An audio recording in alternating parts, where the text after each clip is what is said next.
Hello malt mates, hello whisky fans, hello Ralphie regulars. Welcome to the Whisky Bothy, where whisky reviews happen in a little bit of detail, and it's going to happen right now in review number 1118. I have a bottle of Glen-Scotia here. It's 12 years old. It came out last year in 2025, so it's taken me a little bit of a while to get around to reviewing it. But it's a very good example of what it is. A very fairly, reasonably priced, jobbing version of a distillery which is getting a bit more notice these days due to some very impressive bottles. The quality can't be denied, however, there's something we need to be aware of, and I'm going to start sharing that with you here in this review. So, Glen-Scotia, just to get your bearings, is in the Mull of Kintyre in Campbelltown, and literally just along the road from Springbank. For many years it was ignored with good reason. It wasn't open to visitors, and the distillery, despite the very best efforts of the staff, was sadly neglected by its previous owners. And that's important to be aware of. To understand whisky, we need to understand the forensics of the distillery itself. And I'll probably go into more detail actually in the extras, 1118 extras. But in this review, I'm going to focus specifically on the whisky itself. It states in the back of the label, natural colour, unchill filtered. It's hard to spot because it's gold writing, old gold writing on a medium blue label, so it's not exactly visible, and it should be visible because it's important. They're also stating that you should be expecting tropical fruit and coastal spray. Right. The taste of coastal spray, which is another word for certain brininess. Excuse me, incoming. Just take the bottle off the barrel for safety reasons. Hello, Fluffy. Yes. Yes. They're not here to see you. The malt mates don't. They think you're cute and sweet, but you're just a plain old moggy. There's your treats. Don't come back.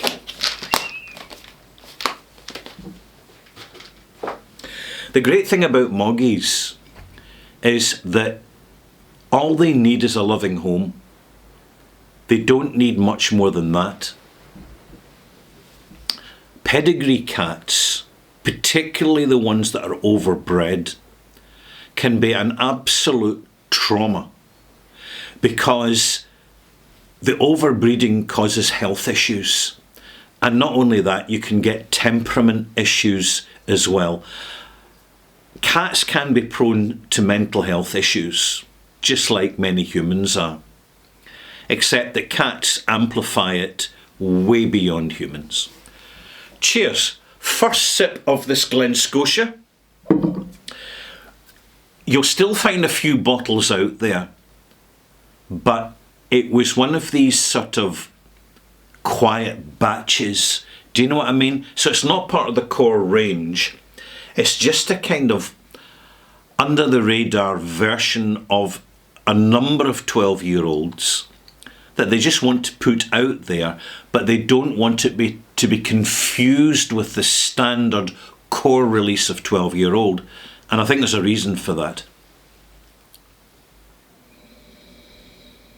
Nose, malty, caramel, fudgy, definitely fudgy. A little bit of grilled pineapple in the background. Plenty of vanilla, as you would expect, because this has been matured. And I'm going to read it out because I think there's a little bit of a swerve going on here. Matured in first fill bourbon barrels. Very, very telling, isn't it? You know, think, oh my goodness, it's been matured in first fill bourbon barrels. So we should get nice, lovely bourbon vanilla notes, plenty of American oak. It should be soft, fruity, and generally sweet. But the thing is, malt mates, has it been 100% matured in first fill bourbon casks? And in my opinion, and it's only an opinion based exclusively on smelling and tasting this whisky, which I've done quite a number of times now, I don't think that is the case. In my opinion, this is a repair job. But I'll come to that shortly.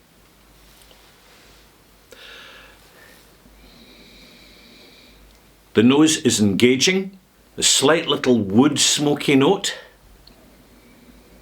syrupy, for someone who's got fairly conservative tastes about their whisky. This is going to tick all the boxes. There is nothing challenging in here. On the nose, it's all good and all pleasant. Lovely big legs, coat lines inside the glass. There's no disputing the integrity of the delivery of this whisky in the bottling. When they say unchill filtered, they mean it. In fact, looking at the bottle, you can actually detect just a slight haze in looking through the glass. Not much, which is another good indicator of lack of chill filtration and proper unchill filtration. First taste, sweet, sour, virgin oak, brittle, aggressive, slightly fusile, wood fusile, slightly harsh. The taste does not mirror or reflect the nose. Absolutely not. This is neat. I'm going to have another taste and give you a reason as to why I think this is the case. I'll taste it again first. The first impressions are not great, but you can see the potential in this if the whisky's properly handled in the glass.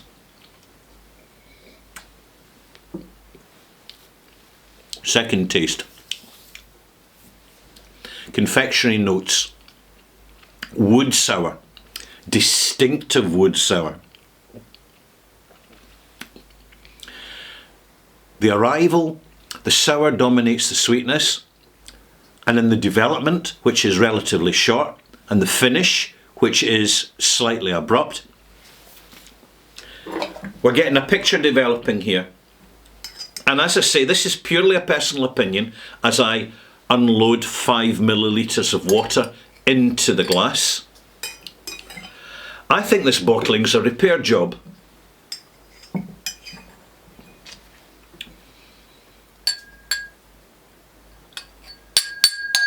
Two teaspoonfuls of water. You can see some good solid versimetry going on in there.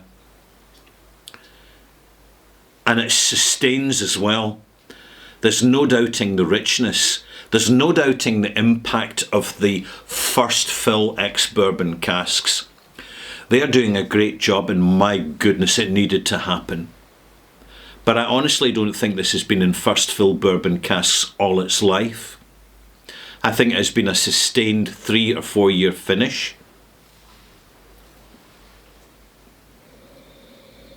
The nose is now a little bit more confectionery, so we're talking about slight licorice, all sorts. Now I'm talking British confectionery here, so if you're anywhere else in the world, these are going to become quite obscure tasting notes unless you visit the UK and buy sweeties in a supermarket or a sweetie shop.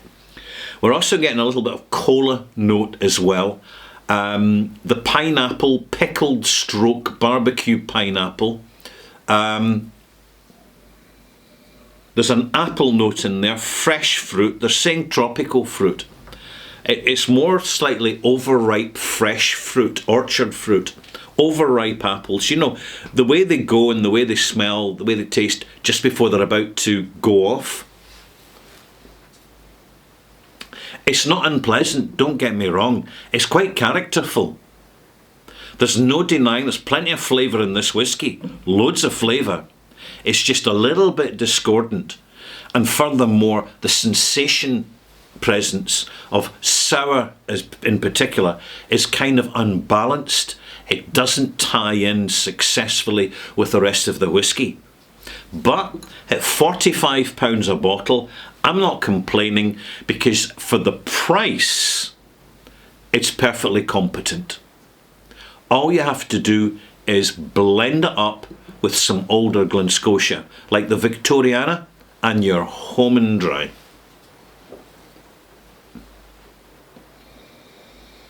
As soon as you add water, here's another giveaway that there's been cask remedial work going on. The nose sort of really starts to fade quite quickly. Now, I've added 2 teaspoonfuls of water, which is quite a lot, but it needs it, and it really helps. And it doesn't impact the flavour, which is what I'm focusing on now, too much, because there's loads of flavour in there from the presence of the new cask influence, the first fill ex-bourbon cask influence.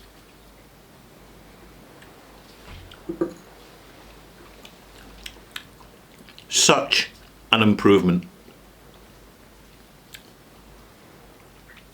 We're getting what's called euthamol, which is an obscure, almost chemical flavour. Minty, absolutely. Spearmint, fresh mint, apple mint. Slight ginger note appearing in the glass too. The water has really transformed this big time. There's a reason I added 2 teaspoonfuls at once instead of 1.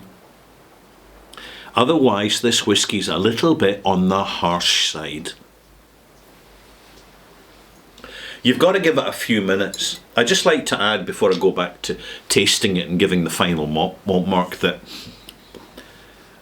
as with all whiskies that I open the bottle, I play around with them, I just leave the cork off, I let it breathe a little bit. I have the first pour, and then I disregard the first pour, the smell, the taste, just a very small drop, very, very little in the glass. Then I go back to another whisky. Then I'll come back the following day or 2 days later and I'll do the same thing again, and it's all good, it's all fine. You can see it's just starting to lose its shyness in the bottle and become a little bit more engaging, expressive and conversational, which is what we want with a whisky. Very few whiskies are one-trick ponies, and usually you'll find a 40% unchill filtered and heavily branded, and flavour diminished for consistency. It's one of the chief purposes of chill filtration, to reduce flavour. Yeah, that's what I said. It comes with experience. You get to notice these things over time. For someone inexperienced with whisky, they're going to love this. It's just a big, full flavoured, juicy sort of whisky concentrate style of delivery in the palate. And the nose is pretty competent as well. There's no peat in here. If there was, it would certainly have helped. But taste, I've given it a few minutes.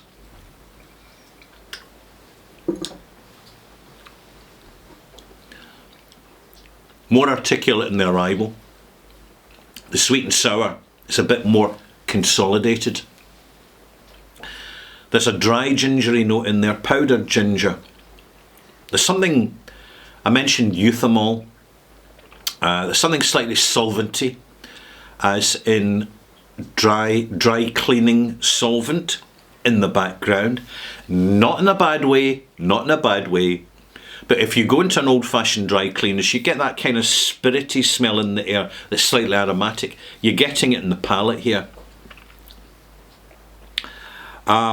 Stem ginger as well. Big arrival, quickly falls away. It's no longer an abrupt finish. It's a gentle, soft finish. And to be honest, it's perfectly competent. This is an interesting good value, and I'm going to have to emphasise this, good value flawed version of Glen Scotia. I'm enjoying it, but only a little drop at a time. If I was giving this as a session dram on the table and sharing it with others, I would definitely have to blend it up with something that had a little bit more natural sweetness to it, probably some Cardew. What will I give this as a mark?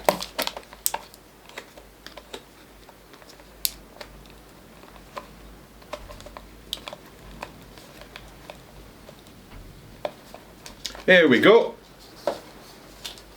No, that's not quite fair. I'm going to credit this Glen Scotia. It's properly presented, higher strength, 46% unchill filtered. So I'm going to give it 79 out of 100. And there you have it. Is it a whiskey that I would recommend you don't buy? Not a bit of it. Not at all. I think that this is the sort of bottle of whiskey that gives you a phenomenal education when you're a bit more experienced. And also there's the knowledge and awareness that you can have it as it is, but if you were just to add a little bit of another Glen Scotia to it, it would remain a single malt. And if it was Victoriana, for example, and there's still plenty of that around, it would really give it a lift. I would reckon about 11% Victoriana in this. So if it was to just top that bottle up to the neck, and there's the fill level, it would elevate this substantially. As to the reason for this, I'll cover that in my next review, number 1118, Extras, which is coming along shortly. See you there.